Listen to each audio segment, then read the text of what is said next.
كنت بدور على وظيفة لحد ما شفت إعلان على الفيسبوك، ومن هنا حياتي كلها اتغيرت.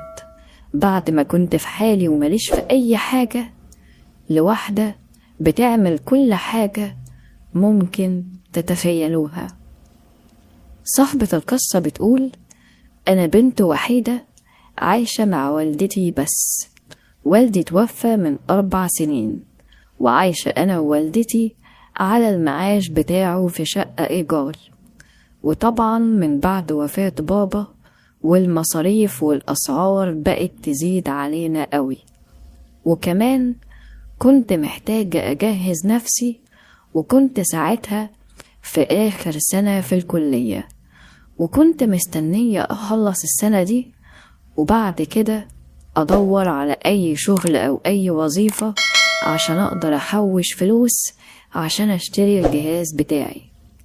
المهم خلصت كلية تجارة وبدأت أدور على وظيفة محاسبة، لأني بحب المحاسبة جدا وعاوزة أشتغل في نفس المجال بتاعي.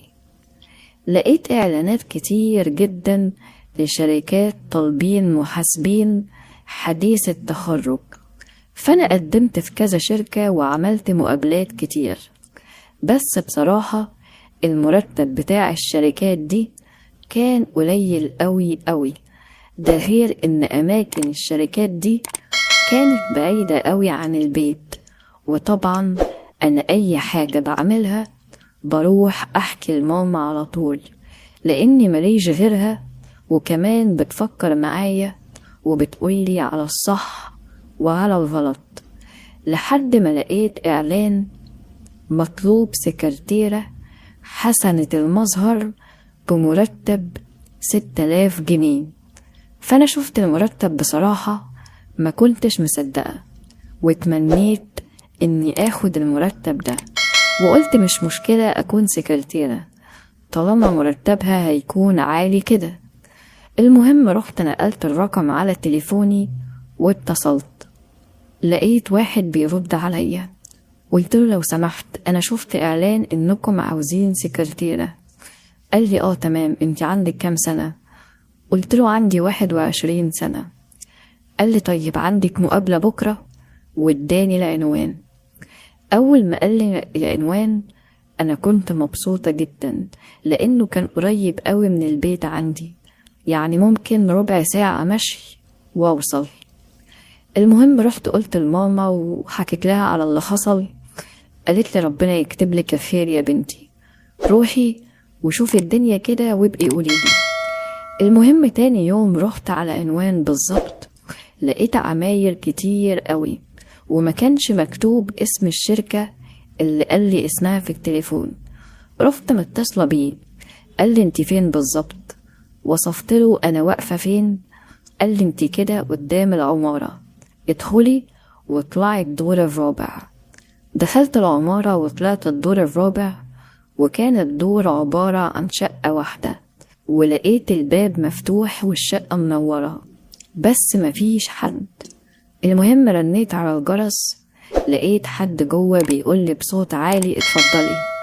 المهم دخلت، لقيت واحد عنده حوالي 30 سنة جاي من جوه وبيقولي: تعالي اتفضلي. المهم دخلنا في اوضه المكتب بتاعته، وراح مطلع ورقة وقلم مكتوب فيها بيانات المفروض ان انا هملاها يعني، وقال لي: اكتبي البيانات بتاعتك هنا. وراح سايبني وقام، وسمعت صوت باب الشقة بيتقفل. بصراحة انا قلقت قوي اول ما سمعت صوت باب الشقة اتقفل، بس شكل الشاب اللي انا شفته ده الى حد ما كان مطمني شوية، لاني حسيت شكله ابن ناس كده ولبسه كان حلو. المهم كتبت البيانات بتاعتي واديت له الورقة. فضل يقرأ فيها شوية كده وقال لي: انت والدك بيشتغل ايه؟ قلت له: انا والدي متوفي. قال لي: الله يرحمه. قلت له: هي دي حاجة هتفرق في الشغل؟ قال لي: لا، بس كنت حابب اعرف لانك سايبة مكان وظيفة الوالد فاضية. قلت له: تمام. قال لي: طيب انت طبعا ما اشتغلتيش خالص قبل كده؟ قلت له: لا، قال لي ولا حتى أثناء الدراسة أو في الأجازة. قلت له بصراحة ما كانش فيه احتياج لموضوع الشغل ده الفترة اللي فاتت، خصوصا في وجود والدي، بس الدنيا لما بقت صعبة كده لجأت إن أنا أدور على شغل، خصوصا إني البنت الوحيدة. قال لي انت ما عندكيش اخوات تاني؟ قلت له لأ. قال لي طيب احنا محتاجين سكرتيرة هتشتغل معانا في الشركة، احنا شركة تسويق عقاري، ووالدي هو اللي كان ماسك الشركة وبيعمل فيها كل حاجة، بس من فترة كده بدأ يتعب وما بقاش يقدر ينزل ويتابع الشغل بنفسه، وكلفني أنا اللي أدير كل حاجة. فمبدئيا الشغل بتاعنا بسيط ومش كتير، وأنا كنت محتاج واحدة علشان ترد على التليفونات وتفتح الشركة في مواعيدها، ومع الوقت هتفهمي كل حاجة في الشغل. وقال لي الأجازة بتاعتنا هتكون يومين في الأسبوع، يوم الجمعة والسبت، ومواعيد الشغل من الساعة 10 الصبح للساعة 5. قلت له طيب والمرتب؟ قال لي ما هو كان مكتوب في الإعلان. قلت له معلش أنا بس يعني حابة أتأكد من حضرتك. قال لي 6000 جنيه. قلت له خلاص تمام.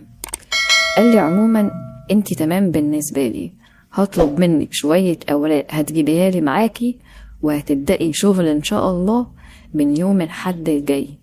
قلت له خلاص تمام، وقمت ومشيت، ومش قادرة أوصف لكم فرحتي وقتها كانت عاملة ازاي. وروحت البيت حكيت لماما، فرحت جدا وفضلت تدعيلي كتير قوي. المهم جهزت الورق اللي هو كان طالبه مني، ورحت أول يوم الساعة 10 الصبح علشان أبدأ شغل. أول ما دخلت العمارة وطلعت الدور الرابع اللي فيه الشركة، لقيت الدنيا مظلمة خالص، وباب الشقة لقيته مقفول. رنيت الجرس مرتين محدش رد، رحت مطلعة التليفون ومتصلة بيه. رد عليا، قلت له صباح الخير، ازاي حضرتك؟ انا دلوقتي واقفة قدام الشقة، هو حضرتك مش موجود؟ قال لي انا بركن العربية بس وجاي، 5 دقايق بالكتير وهكون عندك. المهم فضلت مستنياه، لقيته جه وقال لي معلش على التأخير، وراح مطلع المفاتيح وفتح الباب ودخل، نور النور ورحت داخلة وراه. اول ما دخلت لقيته بيقول لي اقفلي الباب وراكي. فقلت له اقفل الباب؟ هو لازم يكون مقفول؟ قال لي هنسيبه مفتوح ليه؟ قلت له يعني عادي علشان لو حد جه او كده. قال لي مفيش حد بيجي غير لما احنا بنتصل بيه وبنأكد عليه ان هو يجي الساعة كام، وساعتها نبقى نفتحه. وبعدين دي شقة سكني، ما ينفعش انها تكون مفتوحة كشركة. لو حد رحم من سكان العمارة عارف وحب يأذينا هيعمل كده بسهولة، فعشان كده بقفله أحسن. قلت له تمام فهمت. ودخلت وقفلت باب الشقة ورايا، وراح داخل أوضة تانية غير أوضة المكتب بتاعه، وقال لي ده المكتب بتاعك. المهم دخلت المكتب بتاعي، لقيت مكتب وعليه كمبيوتر، بصراحة عجبني وكنت مبسوطة جدا بيه. قال لي اقعدي كده ارتاحي وشوفي لو محتاجة اي حاجة ناقصاكي في المكتب قولي. حسيته كده حد كويس جدا وفرحت ان انا شغالة معاه. عدى اول يومين وبدأنا ندخل في الشغل، وبقى يديني ارقام تليفونات ناس اعرض عليهم يشتروا شقق في اماكن معينة، وقال لي لو في حد قدرت تقنعيه ان هو يشتري شقة من الناس دي هيكون ليكي فلوس زيادة هتاخديها مع المرتب بتاعك. فانا كنت متحمسة جدا وبدأت اكلم الناس بكل ثقة واحاول اقنعهم، لحد ما في 2 فعلا جم واشتروا الشقق، وهو كان مبسوط بيا جدا. فضلت كده لحد آخر الشهر بشتغل وبكلم ناس، وتعلمت الشغل وبقيت كويسة جدا فيه ومرتاحة جدا ومبسوطة بالشغل ده. والشهر خلص وجيت وانا ماشية لقيته نادعلي، دخلت المكتب لقيته بيديني ظرف أبيض وقال لي ده المرتب بتاعك. خدته منه وقلت له شكرا ورحت مشيت، ومرضتش افتح الظرف او اعد الفلوس اللي فيه قدامه. حسيت يعني ان هيبقى عيب اني اعمل كده. خرجت من الشقة وقفلت الباب ونزلت، وانا اصلا هتجنن واشوف شكل الفلوس دي. اول مرة في حياتي اشتغل واخد فلوس.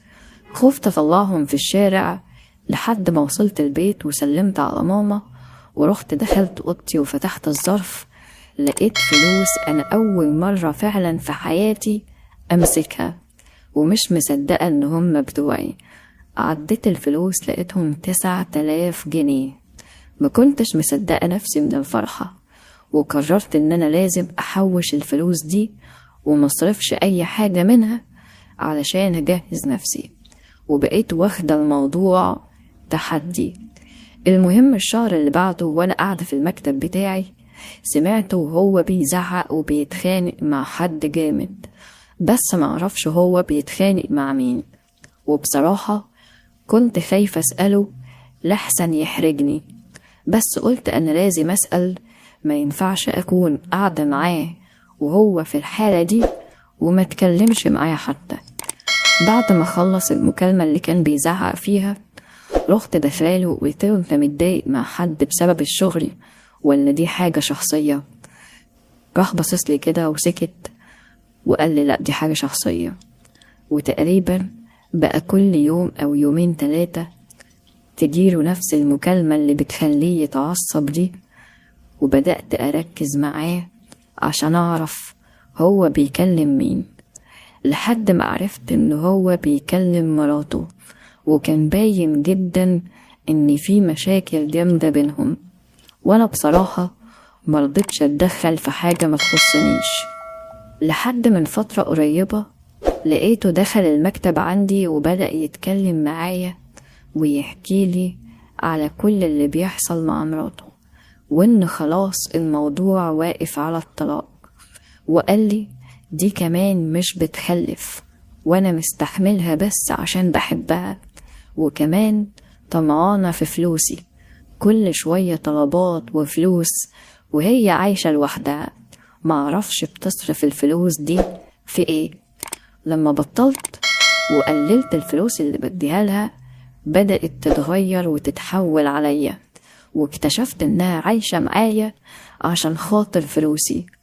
وقال لي انا خلاص قررت ان انا هطلقها ومش هتعيش معايا تاني، بس مشكلتي الوحيدة ان انا بحبها برغم اللي بتعمله معايا، بس انا لازم افوق، واي حد بيستنزفني او عايش معايا عشان مصلحة انا لازم ابعده عن حياتي مهما كان هو مين. فضلت اهديه شوية لانه صعب عليا جدا، وكنت وقتها بتمنى اعمل اي حاجة عشان يخرج من المود اللي هو فيه ده، بس طبعا معرفتش لان مفيش حاجة في ايدي. الاسبوع اللي بعده لقيته قال لي ان هو خلاص طلق مراته. المشكلة ان بعدها بكام يوم حسيت ان هو دخل في حالة اكتئاب، وما بقاش عاوز يروح في حتة ولا بقى يتكلم مع الناس كويس، وحالته بقت وحشة جدا. فقررت ان انا لازم اتكلم معاه، واعتبرته حد قريبي او عزيز عليا، وشايفة حالته بتسوء كل يوم، فكان لازم اكون قريبة منه واواسيه على اللي هو فيه. دخلت اتكلمت معاه وحاولت اهديه، وقلت له ان شاء الله ربنا يعوضك بحسن منها، انت تستاهل كل خير والله. لحد ما لقيته هدي كده وبقى كويس. وكان الاول لما بيحب يشرب حاجة كان بيروح هو يعملها بنفسه. رحت انا قايمة وعملت له كوباية شاي وموديها له على المكتب بتاعه. بصلي كده وضحك لي، فرحت قوي ان انا قدرت اغير حالته النفسية. وقلت له يا سيدي لو كوباية الشاي دي اللي هتخليك مبسوط كده هبقى اعملها لك انا كل يوم. قال لي تسلم ايديكي. روحت اليوم ده وانا بقيت مبسوطة ان انا اتكلمت معاه وبقيت قريبة منه، وقدرت بكلامي اني اخليه كويس. وبدل ما كنت بروح واقعد في المكتب بتاعي واشتغل، لأ، بقيت معظم الوقت معاه في المكتب بتاعه، بنحكي ونضحك ونهزر، وخدنا على بعض قوي، وعلاقتنا ببعض بقت حلوة جدا. لحد ما في يوم كنت قاعدة في المكتب عنده وبكتب حاجة على ترابيزة صغيرة قدامي، وانا كنت قاعدة، راح هو قام من على المكتب وانا بكتب، وراح واقف ورايا بيشوفني بكتب ايه، ولقيته حط ايده على كتفي. اول ما ايده لمست كتفي حسيت ان انا مش قادرة انطق او اتكلم، ولقيته بيقولي انتي خطك حلو قوي. لقاني ما ردتش عليه، قال لي ايه يا بنتي مش بكلمك؟ قلت له ربنا يخليك. راح شال ايده من على كتفي ورجع قعد مكانه تاني.